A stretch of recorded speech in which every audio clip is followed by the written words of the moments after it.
नमस्कार, मनी मंत्र के एक और विशेष अंक में आप सभी का स्वागत है। मैं हूं निखिल सिंह और आज हम बात करेंगे सेफ बैंकिंग प्रैक्टिसेस की, यानी कि सुरक्षित बैंकिंग के तौर तरीकों की। अक्सर हम देखते सुनते हैं कि बैंक खाते के संचालन के दौरान या फिर ऑनलाइन बैंकिंग, इंटरनेट बैंकिंग या फिर मोबाइल बैंकिंग के दौरान लोग ठगी का शिकार हो जाते हैं। आज के दौर में जब हम प्लास्टिक मनी की बात करते हैं, बात इस बात की होती है कि नगद लेन देन को कम से कम किया जाए और इसके जरिए न सिर्फ लेन देन में पारदर्शिता हो बल्कि नगद लेन देन से जुड़े खतरों से भी निजात पाई जा सके, भ्रष्टाचार पर लगाम लगाई जा सके, लेन देन त्वरित और तीव्र गति से हो सके। लेकिन ऐसे में ज़रूरत इस बात की भी है कि बैंक खाते के संचालन के दौरान या फिर ऑनलाइन बैंकिंग, इंटरनेट बैंकिंग या फिर मोबाइल बैंकिंग के दौरान हमारा धन सुरक्षित रहे। कैसे इस तरह के बैंक फ्रॉड से बचा जा सकता है, कैसे आप बैंकिंग व्यवस्था का लाभ लेते रहने के साथ साथ अपना बैंक खाता, अपनी रकम सुरक्षित रख सकते हैं, इस बात पर चर्चा करेंगे। हम आज विशेष तौर पर आपको जागरूक करेंगे और समझाएंगे कि किस तरह से आप अपने बैंक खाते को सुरक्षित रख सकते हैं। इसके लिए हम अपने विशेषज्ञ के साथ भी चलेंगे और आपको अगर आपके मन में कोई शंका है, अगर आप इससे जुड़ा हुआ कोई सवाल पूछना चाहते हैं तो आप हमें फोन कर सकते हैं। हमारी फोन लाइंस खुल गई हैं। हमारा फोन नंबर आप नोट कर लीजिए 011-233-87031। आप इस पर फ़ोन करके हमको जो भी आपसे जुड़े हुए सवाल हैं वो आप पूछ सकते हैं। कोई शंका है, उसका समाधान प्राप्त करना चाहते हैं तो आप हमारे विशेषज्ञ से या हमसे उसके बारे में जानकारी प्राप्त कर सकते हैं। और फ़ोन नंबर जो है वो आपके स्क्रीन पर सामने आ रहा है। आप उसके ज़रिए जो भी अगर आपके मन में कोई शंका है, कोई बात है, तो आप उसके ज़रिए जानकारी ले सकते हैं। तो सुरक्षित बैंकिंग के क्या तरीके हो सकते हैं? सबसे पहले तो आप अपनी स्क्रीन पर देख सकते हैं कि किस तरह से आप सुरक्षित बैंकिंग के जो बेसिक्स हैं वो हमने बताई हैं। खासतौर पर जब बैंक में आप प्रवेश करते हैं तो आप इस बात की ज़रूरत है कि जो आपका जो लेन देन है, जो नगद लेन देन है या बैंक जा करके किया जा सकता है, उस समय क्या आपको ज़रूरत है, किस तरह से आप अपने खातों का संचालन करें। और अगर आप ऑनलाइन बैंकिंग करते हैं, क्योंकि सबसे ज़्यादा शिकायत इस बात की आती है कि ऑनलाइन बैंकिंग या जो इंटरनेट बैंकिंग करते हैं, मोबाइल बैंकिंग करते हैं, जो ऐप्स के थ्रू बैंकिंग होती है, उसमें उस दौरान लोग ठगी का शिकार हो जाते हैं। तो किस तरह से इस ठगी से बचा जा सकता है, यह जानना बेहद जरूरी है। ऑनलाइन ट्रांजैक्शन में काफी सावधानी बरतने की आपको जरूरत है। अपने डेबिट या क्रेडिट कार्ड का पिन नंबर या ओटीपी किसी के साथ शेयर न करें, इस बात का विशेष ध्यान रखें, क्योंकि बैंक कभी भी इस तरह की सेंसिटिव जानकारी आपसे कभी नहीं मांगता है। तो कोई बैंक का अधिकारी बनकर के, बैंक का कर्मचारी बनकर के इस तरह की फिशिंग कॉल्स आपके पास करते हैं या आपको कोई ईमेल करता है और कहता है कि अपने डेबिट या क्रेडिट कार्ड का पिन नंबर या ओटीपी हमको बता दीजिए, तो कभी ऐसा ना करें, क्योंकि ये निश्चित जान लीजिए कि अगर आपसे कोई ओटीपी या पिन नंबर मांग रहा है तो ये बैंक फ्रॉड का हो सकता है और बैंक फ्रॉड की गुंजाइश है इसमें। तो इस बात को हमेशा ध्यान रखिएगा कि कभी भी अपना ओटीपी या पासवर्ड किसी को भी मत बताइए। पिन नंबर कभी भी एटीएम या कार्ड का, डेबिट कार्ड का, क्रेडिट कार्ड का कभी भी किसी के साथ शेयर मत करें। और इस बात का भी ख्याल रखें कि इसका जब संचालन आप करें तो स्वयं करें, किसी और को ना दें अपना डेबिट कार्ड या क्रेडिट कार्ड और कह दें कि आप इसका संचालन कर लें। तो इस बात का भी ध्यान रखें। कोई लेन देन ना करने के बावजूद अगर आपके मोबाइल पर ओटीपी आ जाए तो आप सतर्क हो जाएं।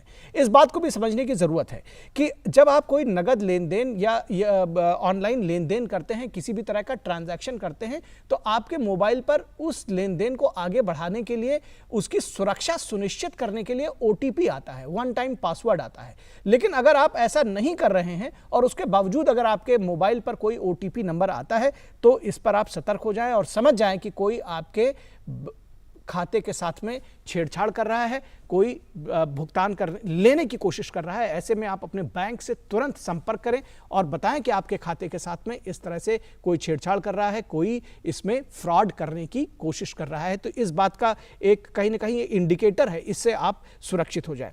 इसके साथ ही साथ सुरक्षित नेटवर्क से ही अकाउंट एक्सेस करें। कई बार लोग जो वाईफाई, फ्री वाईफाई कनेक्शन से या साइबर कैफे चले जाते हैं और वहाँ से जो अपना इस तरह की ट्रांजैक्शंस होते हैं उसका लेन देन करते हैं, वहाँ पर आपके साथ फ्रॉड्स होने की संभावना होती है। तो सुनिश्चित करें कि आपका इंटरनेट कनेक्शन पासवर्ड से प्रोटेक्टेड हो। आप अपने घर से या दफ्तर से उसको करें। साइबर कैफे या फ्री वाईफाई से इंटरनेट बैंकिंग या ऑनलाइन लेन देन ना करें। दफ्तर में भी अगर आप कर रहे हैं तो इसको लेकर के बेहद सतर्क रहें कि आपका जो इंटरनेट कनेक्शन पासवर्ड है वो पासवर्ड से प्रोटेक्टेड है, उसको कई और लोग यूज़ नहीं कर रहे हैं।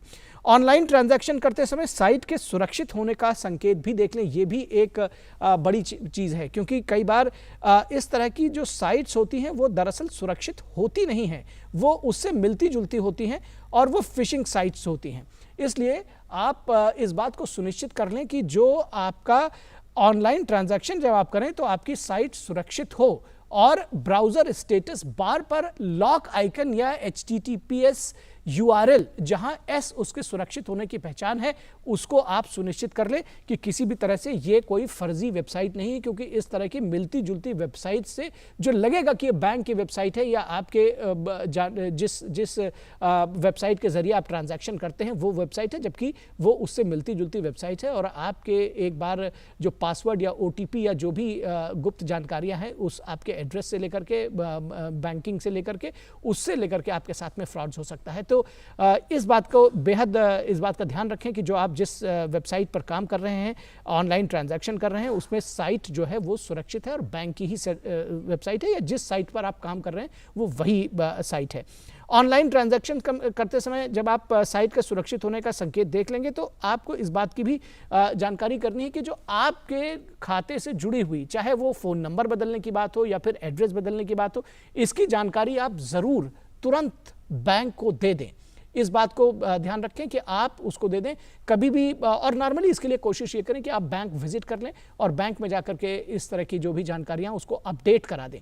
इसलिए क्योंकि कई बार ऐसा होता है कि इसी तरह के फ्रॉड्स करते हैं कि ATM का पिन आप अपना बता दीजिए, नहीं तो वो ब्लॉक करा देंगे, कहीं ना कहीं घबराहट मन में पैदा करेंगे, ये कहेंगे कि जो फ्रॉड करने वाले लोग हैं वो इस तरह की जानकारी आपसे किसी न किसी तरह से मांगने की कोशिश करेंगे। अगर आपने उसको अपडेट करा रखा है, आप अपने आप में कॉन्फिडेंट हैं, तो आप ज़रूर समझ जाएंगे कि इस तरह के लोग जो हैं वो फ्रॉड करने वाले हैं, तो ऐसे लोगों से बचा जा सकेगा। ये जानने की ज़रूरत है कि हर हफ्ते एक बार कम से कम अपने बैंक अकाउंट या क्रेडिट कार्ड का जो अकाउंट है उसको आप चेक करते रहें। यानी कि अगर किसी भी तरह का कोई भी फ्रॉड हो रहा है या कोई भी किसी भी तरह की कोई दिक्कत आ रही है, तो जब आप उसको बार बार चेक करते रहेंगे, हफ्ते में 10 दिन में एक बार अगर आप बैंक अकाउंट या क्रेडिट कार्ड का अकाउंट चेक कर लेंगे, तो आपके इस तरह की कोई भी अगर दिक्कत आती है तो वो आपकी पकड़ में आ जाएगी। यानी कि अगर किसी भी तरह का कोई फ्रॉड करने की कोशिश कर रहा है, बार बार उसमें OTP मांगने की कोशिश कर रहा है, तो आप जब अपने अकाउंट्स पर नज़र डालेंगे, क्रेडिट कार्ड के अकाउंट पर नज़र डालेंगे, तो आपको इन चीज़ों की जानकारी हो जाएगी। तो कोई भी जो फ्रॉड लंबे वक्त तक किया जा सकता है, थोड़ा थोड़ा धन निकाल करके, कई बार आपको पता नहीं चलता है, वो नहीं हो सकेगा और आपके उसमें आपको पता चल सकेगा।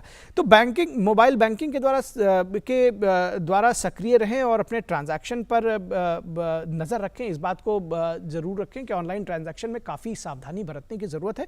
ये बेहतर है, अच्छा है, प्लास्टिक मनी आप इस्तेमाल करें, लेकिन इस बात का ख्याल रखें, विशेष ख्याल रखें कि आप कभी भी जो आपका जो OTP है या पासवर्ड है वो किसी के साथ शेयर ना करें। अगर आपका OTP या पासवर्ड सुरक्षित है तो इस बात की आप जानकारी रखें कि किसी भी तरह से आपके साथ फ्रॉड नहीं हो सकता। अगर आपके साथ फ्रॉड हो गया किसी भी गलती से, तो आप क्या करेंगे? ये भी एक बड़ा प्रश्न है कि अगर आपके साथ फ्रॉड हो जाता है या बैंक में आपके द्वारा किसी तरह पैसा कोई निकाल लेता है, तो तुरंत इसकी गाइडलाइंस भी दी गई हैं RBI की तरफ से कि आप तुरंत बैंक के द्वारा बैंक को फ़ोन करें और बैंक को फ़ोन करके और तुरंत इस बात की जानकारी दें कि आपके अकाउंट से अमुक राशि निकाल ली गई है जो कि आपके द्वारा संचालित की जाती है, लेकिन इसका जो राशि निकाली गई है आपने वो नहीं निकाला है और आपके द्वारा आपको यह है कि फ्रॉड की कर दी गई है।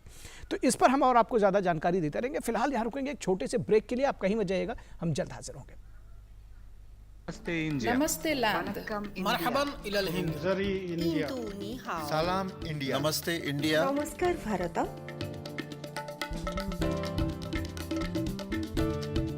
मुई Nous इंडिया। sommes l'Inde. नहनु हुनूर। इंडिया। माँ हिंदी हस्ती। मूंग हिंदियान। सलाम हिंदुस्तान। We are India.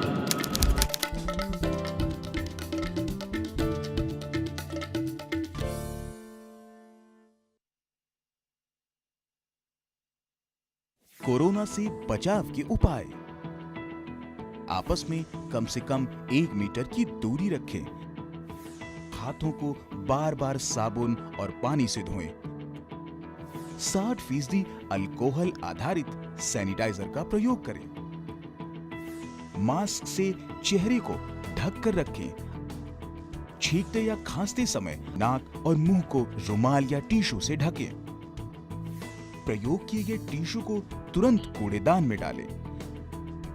सामाजिक आयोजनों और भीड़-भाड़ वाली जगहों से दूर रहें।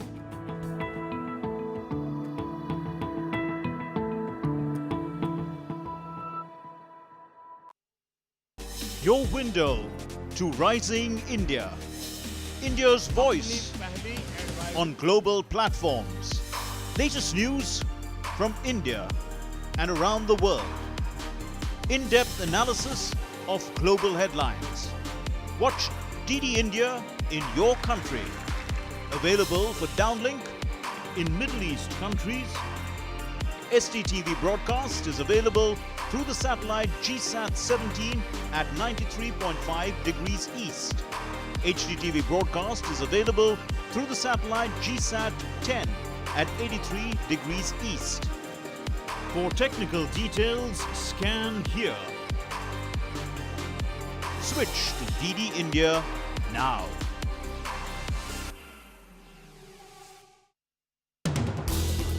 हर दिन हर पल बनती खबरें, बदलती दुनिया, हम लेकर आते हैं आपके लिए बड़ी खबरें, संपूर्ण कवरेज ताकि आप रहें खबरों के बीच हमारे साथ। मिड डे प्राइम हिंदी सोमवार से शुक्रवार दोपहर 1 बजे सिर्फ डीडी न्यूज पर।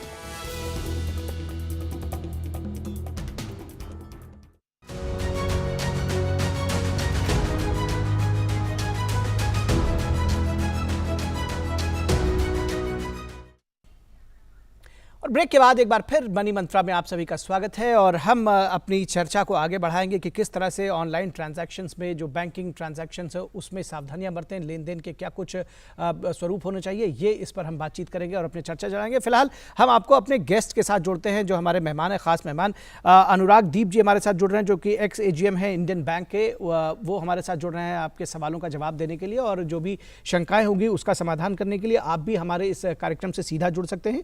011-233-87031 जो हमारा फ़ोन नंबर है। आप इस पर फ़ोन करके आपके अगर मन में कोई शंकाएं हैं, आपका कोई सवाल है तो आप इस पर हमसे जवाब पा सकते हैं। फिलहाल हम अनुराग दीप जी से इस चर्चा को आगे बढ़ाते हैं। अनुराग दीप जी, बहुत स्वागत है आपका। सबसे पहले तो आपसे समझना चाहेंगे कि सुरक्षित बैंकिंग के तरीकों की जब हम बात करते हैं तो क्या कुछ तौर तरीके हो सकते हैं सुरक्षित बैंकिंग के, इस लिहाज से भी कि ऑनलाइन बैंकिंग फ्रॉड्स की तो हम बात करते हैं, उस पर हम इस चर्चा को आगे बढ़ाएंगे, लेकिन जब हम बैंक में जाते हैं और स्वयं जाते हैं बैंक में किसी भी काम से, चाहे वो खाते का संचालन करने के लिए, तो किस तरह की बातों का ख्याल रखने की, क्या कोई वहां पर भी किसी भी तरह का फ्रॉड हो सकता है, क्या वहां पर भी किन्हीं बातों का ख्याल रखने की जरूरत है?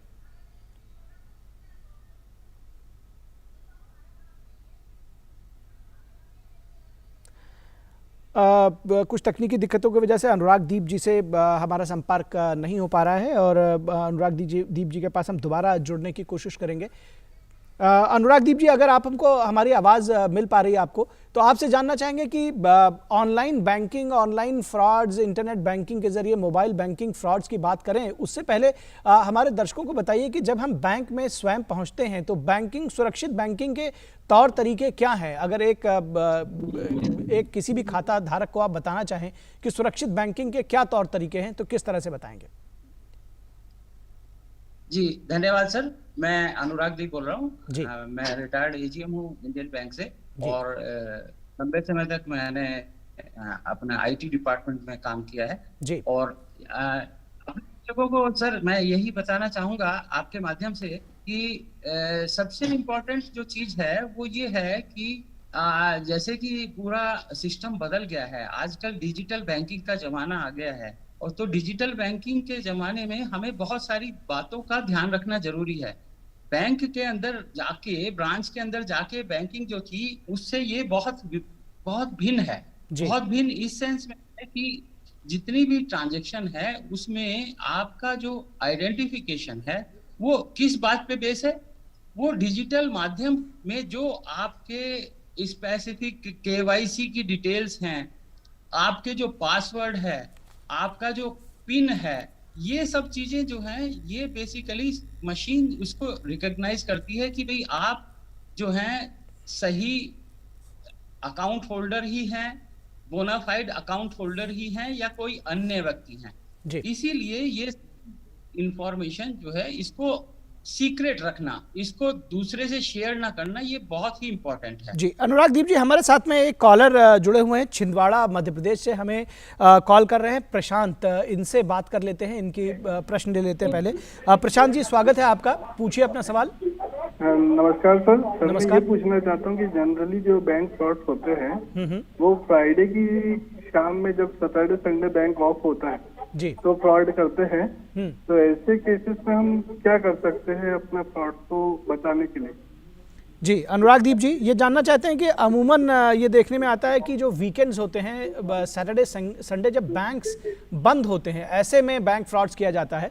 तो ऐसे में अगर कोई बैंक फ्रॉड हो जाता है, किसी के खाते से कोई रकम निकासी हो जाती है, तो क्या करना चाहिए? आजकल पहले मैं इनके सवाल का, प्रशांत जी के सवाल का जवाब दे देता हूँ जी। उसमें सबसे इम्पोर्टेंट ये है कि हमेशा आजकल सभी बैंकों ने शुरू कर दिया है कि अगर आपके मोबाइल फोन पर कोई भी ट्रांजैक्शन, अनुराग जी, आपके आसपास कोई टीवी सेट हो जिसकी आवाज तेज हो तो उसको धीरे कर लें, क्योंकि आवाज इको होगी तो बातचीत में दिक्कत आएगी। जी जी जी जी जी, अपनी बात जारी रखें।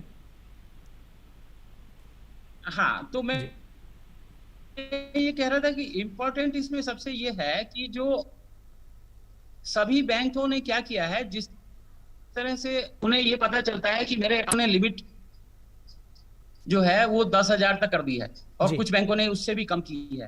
तो जैसे ही उनके अकाउंट से कोई ऐसी ट्रांजैक्शन हो जिसमें कि उन्हें लगे कि भाई ये सब ट्रांजैक्शन मैंने नहीं की है, चाहे वो एटीएम से हो, चाहे वो जो है आपकी ई कॉमर्स साइट के थ्रू हो, तो तुरंत ही साथ में आजकल मैसेज आने लगा है कि भाई आप ब्लॉक कर दीजिए, अकाउंट को ब्लॉक कर दीजिए। तो अकाउंट को ब्लॉक करने के लिए उसमें जो है सभी बैंकों का एसएमएस कंटिन्यूअसली आजकल आ रहा है कि भाई आप इस नंबर पे ब्लॉक लिख के भेज दीजिए, या कुछ और वर्ड कुछ बैंकों ने रखा है, तो उसको तुरंत सबसे पहले आप अप्लाई करें, इससे पहले कि आप कहीं कॉल करें, किसी मैनेजर को मिलें। सबसे इंपॉर्टेंट ये है कि सिस्टम में जो है उसको ब्लॉक करने की बहुत आसान विधि है जी।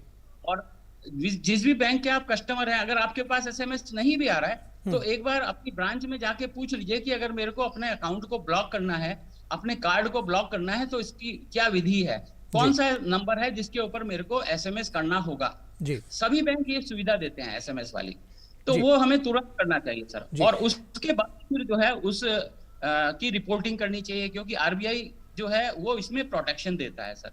अगर आप 72 आवर्स या उससे कम पीरियड में इसकी रिपोर्टिंग कर देते हैं तो वो पैसा आपका सुरक्षित हो जाता है।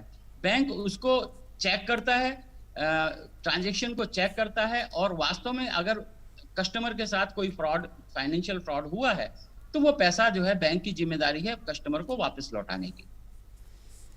जी, एक बात और जेहन में आती है जो कि प्रशांत के सवाल से ही आगे निकल कर जाती है कि अगर एक बार बैंक फ्रॉड हो जाता है तो क्या रकम वापस पाने के लिए क्या कुछ किया जा सकता है? इस तरह की भी कुछ गाइडलाइंस आरबीआई ने बनाई है बैंक्स के लिए, या क्या कुछ सावधानी अपनी तरफ से बरतनी चाहिए? बिल्कुल गाइडलाइन है सर, इसके लिए पूरी डिटेल्ड गाइडलाइन है जी। और उसमें जैसा कि मैं आपको अभी इंडिकेट कर भी रहा था कि कस्टमर को अलर्ट हमेशा रहना है कि वो इसके अकाउंट में ट्रांजैक्शन हुई है। अगर वो ट्रांजैक्शन हुई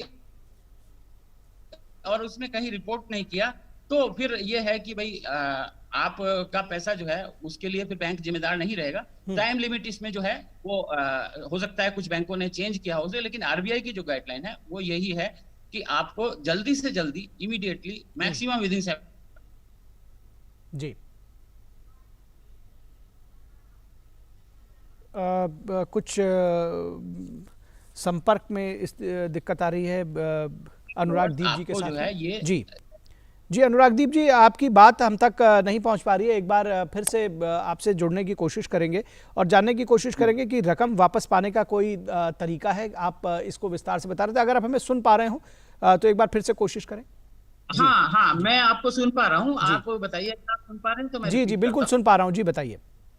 हाँ, मैं ये कह रहा था कि किसी भी कस्टमर को अगर ये पता लगता है कि उसके अकाउंट में ट्रांजैक्शन हुई है, और उसके लिए हमेशा उनको ये ध्यान रखना है कि उनको मोबाइल के ऊपर उनको एसएमएस आ रहा है या नहीं आ रहा है। किसी अकाउंट में कस्टमर को अगर मोबाइल पे एसएमएस नहीं आ रहा तो उसको तुरंत अपनी शाखा में संपर्क करके ये बताना चाहिए कि मेरा मोबाइल जो है मैंने इसको ऑलरेडी रजिस्टर कराया हुआ है, इसके बावजूद मेरे पास एसएमएस नहीं आता है।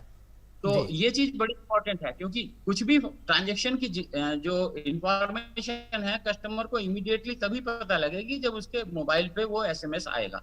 एसएमएस आने के बाद उसको पता लगा कि भाई साहब मैंने ये ट्रांजैक्शन नहीं किया, तो तुरंत जो है उसको कस्टमर को सबसे पहले तो जो है जैसा कि आजकल सभी बैंकों ने फोन नंबर दिए हैं, उसके ऊपर ब्लॉक या कुछ और जो भी मैसेज वो बैंक कहता है, बैंक के कस्टमर को पता होता है, उसको दे देना है। जी हमारे साथ में जी अगर जी। किसी वजह से वो अगर किसी वजह से नहीं कर पाता है तो रिजर्व बैंक उसको प्रोटेक्शन देता है। 72 आवर्स तक का प्रोटेक्शन उसको मिला हुआ है, लेकिन 72 आवर्स का इंतजार नहीं करना। जैसे ही आपको पता लगा, अगर आप ब्लॉक करके इमीडिएटली ब्लॉक कर देते हैं, उसके बाद आप ब्रांच में उसकी कंप्लेंट कर सकते हैं। इसके अलावा इंटरनेट बैंकिंग की वेबसाइट है, उसमें जो है कहाँ कंप्लेंट करनी है उसकी मेल आईडी भी दी हुई होती है। उस मेल आईडी पे भी आपको मेल कर सकते हैं आप कि साहब ये ट्रांजैक्शन मेरे अकाउंट में गलती से हो गई, मतलब फ्रॉडुलेंटली हो गई है, और काइंडली आप इसको चेक कीजिए और मेरा पैसा मेरे को वापस दिलवाइए। जी जी एक कॉलर हमारे साथ में अजय जुड़े हुए हैं, दिल्ली से हमें कॉल कर रहे हैं। जी अजय जी, स्वागत है आपका, पूछिए अपना सवाल। सर मैंने चेक, हमारा दोनों का, मेरा और मेरा फैमिली का दोनों का ज्वाइंट अकाउंट था जी। तो सर मेरी साइन में थोड़ी सी आपकी प्रॉब्लम है, तो साइन करके वही देते हैं, बराबर चेक हमारा जाता है। इस बार जो है चेक उनने एक बाउंस कर दिया, ना कोई मैसेज दिए ना कुछ दिए, अकाउंट में मेरा पैसे भी था। चेक बाउंस हो जा रहा है आपका, ये कहना चाह रहे हैं आप? हाँ जी सर, एक चेक हमारी बाउंस हुआ, आज तक पहले कभी नहीं हुआ था, इस बार हुआ। तो आपने अपने बैंक से जानने की कोशिश की कि चेक बैंक बाउंस? वाले से पूछते हैं तो कहते हैं कि जी आपकी साइन में फर्क पड़ गया, मतलब साइन में जब फर्क पड़ा तो आप कम से कम मुझे बताते तो कि हाँ जी आपकी चेक आया हुआ, आपको पैसे दें कि ना दें। जी, चेक बाउंस के कई बार लोगों की शिकायतें होती हैं अनुराग जी, आपसे जी 300 रुपए हमारे से लेके गया जी। जी जी बिल्कुल बिल्कुल बिल्कुल, हम आपके अधिकारों की बात समझना चाहेंगे अनुराग दीप जी से। अनुराग जी, इस तरह के मामले में जब कस्टमर सेटिस्फाइड ना हो और उसका कहना है कि हमारा जो अगर सिग्नेचर मैच नहीं कर रहे थे तो उनको बताया जाना चाहिए, तो किस तरह के अधिकार हैं कस्टमर्स के पास में, किस तरह की सुविधाएं उनको दी जा सकती हैं? इस तरह के मामले अक्सर आते हैं। हाँ सर, ये डेफिनेटली जो है कस्टमर को इसमें अधिकार हैं और इसके लिए गाइडलाइंस भी हैं जी। और इसमें एक चीज कस्टमर की थोड़ी अवेयरनेस की मैं बताना चाहूंगा कि यहाँ जैसे कि सिग्नेचर मैच नहीं किए, तो सिग्नेचर मैच ना करना एक कारण हो सकता है जी। लेकिन एक इम्पॉर्टेंट चीज जो इससे पहले कि मैं इसका जवाब दूं, मैं शेयर करना चाहूंगा कि आजकल जो है नया एक सिस्टम इंप्लीमेंट हुआ है जिसको पॉजिटिव पे सिस्टम कहते हैं। हाँ। उसमें कस्टमर की ये जिम्मेदारी बना दी गई है कि अगर चेक की वैल्यू, स्पेसिफाइड वैल्यू बैंकों ने अपना अपना डिसाइड की हुई है कि भाई 5 लाख का चेक है, 2 लाख का चेक है, तो वो चेक जो है अगर इतने अमाउंट या इससे ज्यादा का वो काटते हैं, बैंक ने निर्धारित की हुई है जी, तो आपको कस्टमर को जो है इन्फॉर्म करना पड़ेगा बैंक को। मोबाइल बैंकिंग में फैसिलिटी, इंटरनेट बैंकिंग में फैसिलिटी दी गई है कि आप उस चेक की डिटेल्स जो है, भाई आपने किसको काटा है चेक, कब काटा है, कितने अमाउंट का काटा है, ये देना आजकल मैंडेटरी हो गया है। तो इस चीज का भी कस्टमर और जो अभी सुन रहे हैं डीडी न्यूज पे जो भी हमारे दर्शक गण हैं वो ये चीज का भी ध्यान रखें। और जहां तक चेक में किसी भी तरह की कोई त्रुटि है, बैलेंस अवेलेबल नहीं होना एक अलग बात है, लेकिन चेक में त्रुटि में कई चीजें हो सकती हैं। मान लिया डेट ठीक नहीं है या कटिंग है या अमाउंट जी, किसी वजह से भी अगर उसको लेकर संशय है जी, संशय है, या फिर जो है सिग्नेचर अगर मैच नहीं कर रहे हैं, तो सिग्नेचर मैच तो डेफिनेटली सिग्नेचर को देखना तो बैंकर की बहुत ही इम्पोर्टेंट जिम्मेदारी है। अगर वो सिग्नेचर मैच नहीं करेगा और किसी गलत आदमी जी, जिस बैंकिंग फ्रॉड की बात हम कर रहे हैं वो सिग्नेचर फ्रॉड करके भी किया जा सकता है। तो ये भी बात समझने की ज़रूरत है हमारे सभी दर्शकों को कि निश्चित तौर पर आपके अधिकार हैं और सिग्नेचर से जुड़ी हुई चीज़ें आपको बताए जाने की ज़रूरत है, लेकिन ये भी आपके ही शायद 30 रुपये आपके अकाउंट से कट गए तो आपको ज़रूर कष्टकारी होंगे, लेकिन जो सिग्नेचर है अगर वो किसी और ने फ्रॉड करके निकाल लिया पैसे तो वो शायद ज़्यादा दिक्कत तलब हो सकती है। तो इस चीज़ का भी ख्याल रखें कि इस तरह की जो सुविधाएं हैं बैंक देता है वो आपके अकाउंट को सेफ रखने के लिए, सुरक्षित रखने के लिए ही करता है। तो उम्मीद है कि आज के इस चर्चा से आप ये ज़रूर समझ गए होंगे कि अपनी जो बेस्ट बैंकिंग प्रैक्टिसेस हैं वो क्या हैं और किस तरह से अपने अकाउंट को सुरक्षित रखा जा सकता है। अनुरागदीप जी, बहुत शुक्रिया आपका हमारे साथ जुड़ने के लिए और इस कार्यक्रम में इतनी बातें, अपने विचारों को हमसे साझा करने के लिए। धन्यवाद सर। धन्यवाद जी। तो निश्चित तौर पर यह बेहद ज़रूरी है कि जब आप बैंकिंग करें तो उसके जो सुरक्षित तौर तरीके हैं उसको जानें, समझें और ख़ासतौर पर जब ऑनलाइन बैंकिंग करें, इंटरनेट बैंकिंग करें या मोबाइल बैंकिंग करें तो ऐसे में अपना OTP, पासवर्ड, इस तरह की जो भी ज़रूरी चीज़ें हैं, जो संवेदनशील चीज़ें हैं, वो किसी को कभी भी ना बताएं, फ़ोन पर तो कतई ना बताएं और इस तरह के जो बैंक फ्रॉड्स हैं उनसे आप बच सकते हैं। तो मनी मंत्रा के आज के इस विशेष अंक में बस इतना ही। हमारी पूरी टीम को दीजिए इजाज़त। नमस्कार।